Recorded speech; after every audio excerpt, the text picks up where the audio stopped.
Hello, and welcome to Beyond the Trailer's second episode of Wishlist, where I get the chance to talk to one of you about an upcoming blockbuster film and what we would like to see happen, aka our wish list. And today I'm joined by Jaden. Hi, Jaden. Hi. So, Jaden, where are we calling you from? Where are you from? Illinois. That's in the USA. You know, it's in America. So excellent. Yeah. And you are a huge Spider-Man fan.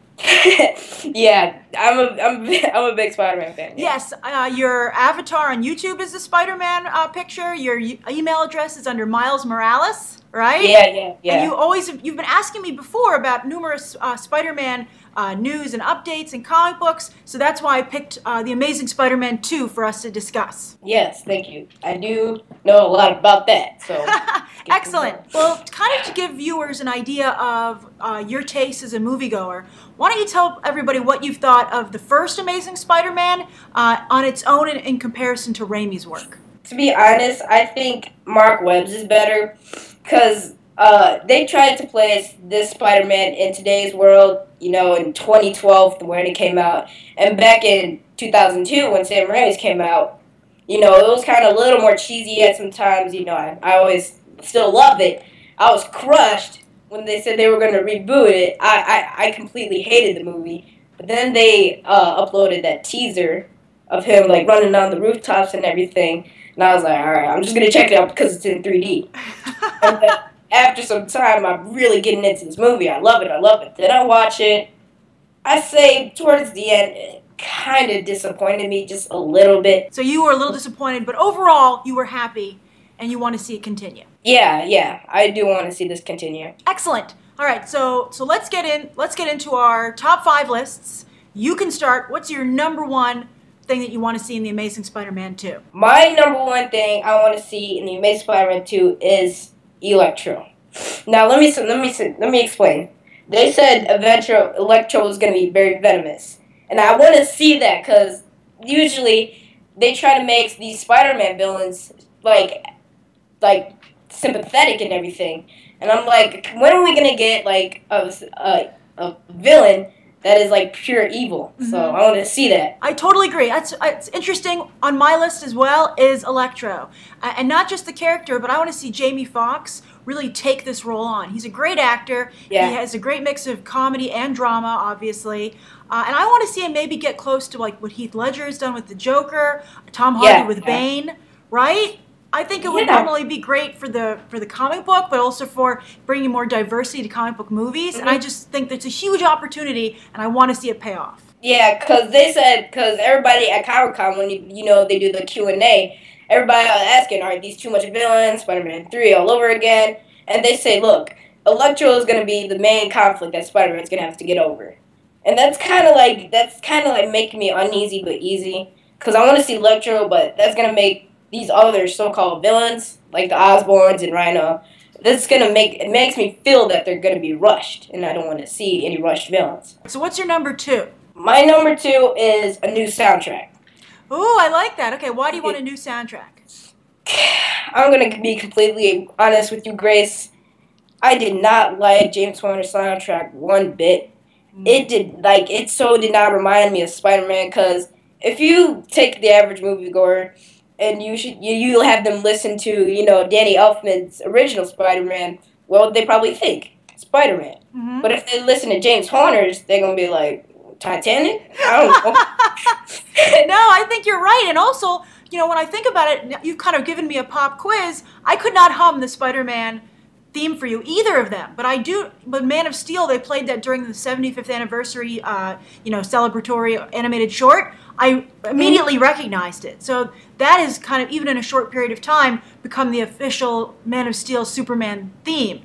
But I couldn't tell you what the Spider-Man one is. And plus with Hans Zimmer doing the soundtrack, I was just like, yes.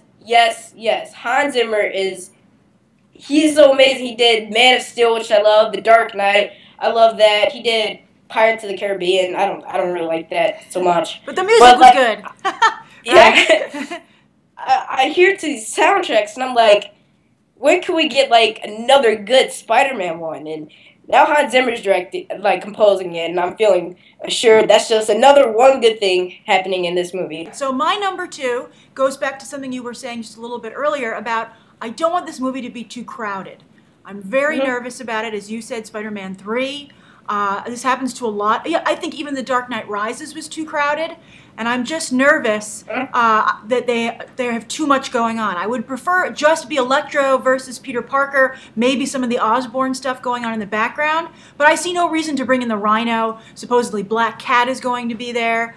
I agree with you. I think I totally feel it could be rushed. Yeah, nobody wants another rushed Spider-Man movie. Not again. Right? Take your time. Yeah. Especially, they wasted so much time retelling that origin that we didn't need to see again.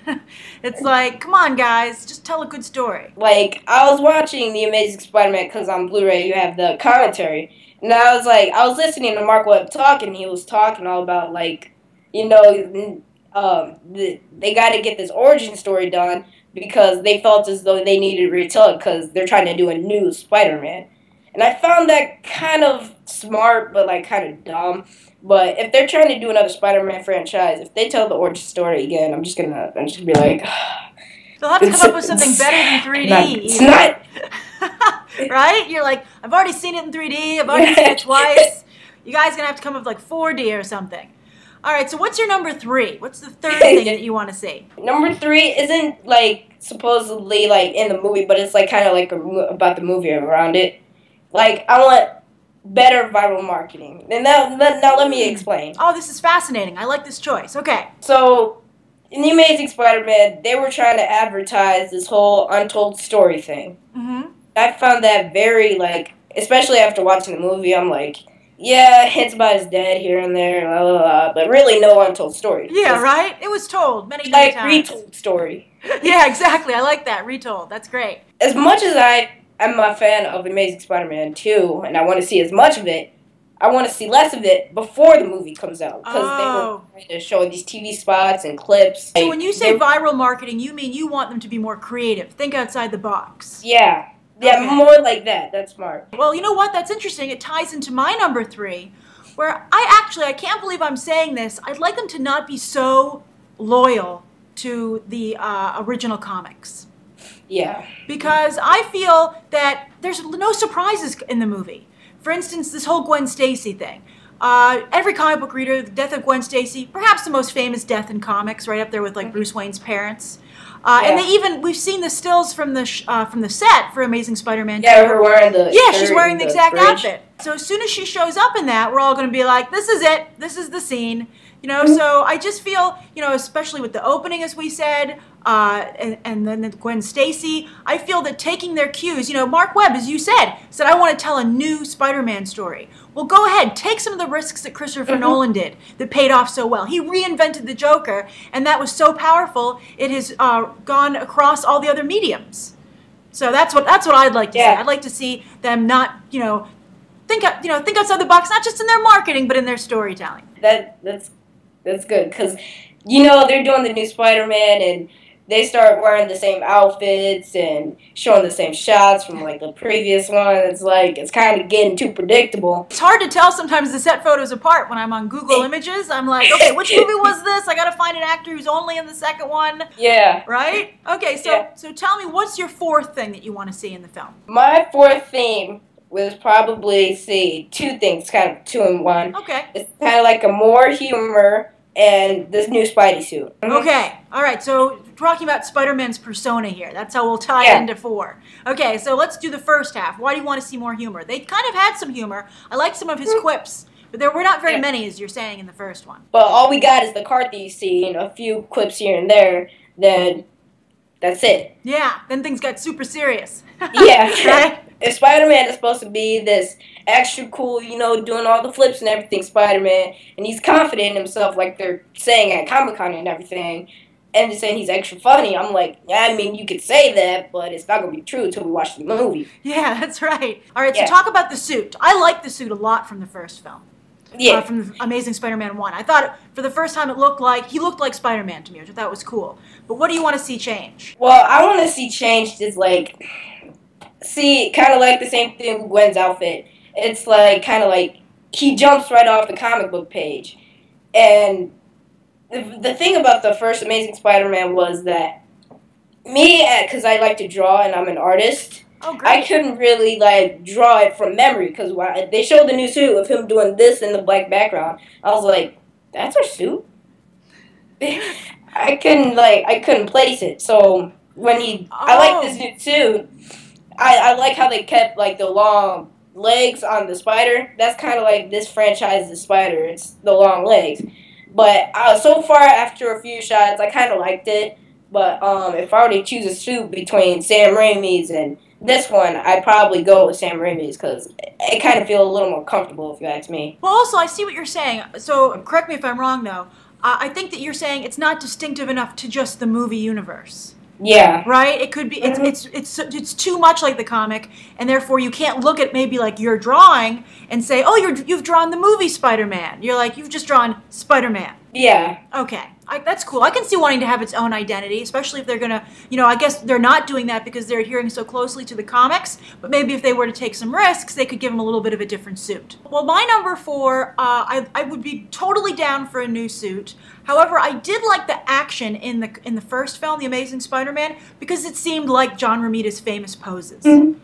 Like the final shot, right? The final shot in the film when he slows down, right, with the moon behind him, is like, I thought that just sold. I mean, I was having a good time, but that had me leaving the theater on a high.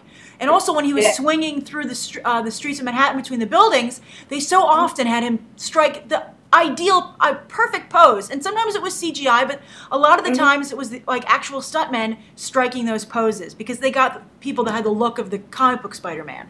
So I thought they didn't have enough of that, actually. I want to see more action. I thought there was a lot of talking, a lot of Peter Parker being angsty, a lot of romance, but I'm like, we can dial back down all of those categories and really add more action. Because when you think about it, there wasn't a huge amount of action in the first movie. Yeah, really, because it was just like the ending scene, like there always is in superhero movies. Then, like, a couple of scenes there of, like, big action, like the sewer fight and the school fight. And that's pretty much, like, the only big fights. And then the bridge scene. Totally. But those are all, like, very quick because he has to save the little kid. And even the sewer scene was more of a discovery and, like, anticipation than an all-out fight. I want to see Spider-Man fight. I want to see him in a brawl. Because he's a good fighter, and he's a very inventive fighter. Yeah. Right? So we could do some really cool moves with that no other superhero can do. So what's your number 5? What's your final wish list entry? Okay. My number 5 is kind of after rewatching the movie a bunch of times and, like, finding it. It's the Peter Parker and Gwen Stacy love. Now, in the first movie, I was, like, before the first movie, I was doing some research on Gwen Stacy, and I'm, like, going through these images on Google Plus, and I'm finding, dang, she really likes Peter. But then in this movie, this Amazing Spider-Man, it was just like, how'd you get up there? Fire escape. No, like, I want to feel the connection. Well, I think you're right, because, then that makes the death all the more tragic. I mean, Peter Parker never has gotten over it in the comics. And so, right, we need to see that, right? Yeah, because, like, right now it's just, like, that teenager love. But, like, in the comics, it was just, like, I felt more than that just by looking at Google Images than just in... She really went after Peter in the comics. Yeah. Well, it's funny you say that. We're so on the same page here, Jaden, because my number 5 also has to do with Gwen Stacy. But I want them to address this broken promise that Peter has made to Captain Stacy. Oh, yes. Yeah, I think that's so huge. That is the one area where they have broken from the comics, because that never happened in the comics. And I think he made a serious promise to him. I would have had him just say, I'm sorry, sir, I can't promise you that. I love your daughter too much. But Peter promised. And then, and then he said he breaks it like kind of like in this like Lothario way in class to Gwen Stacy.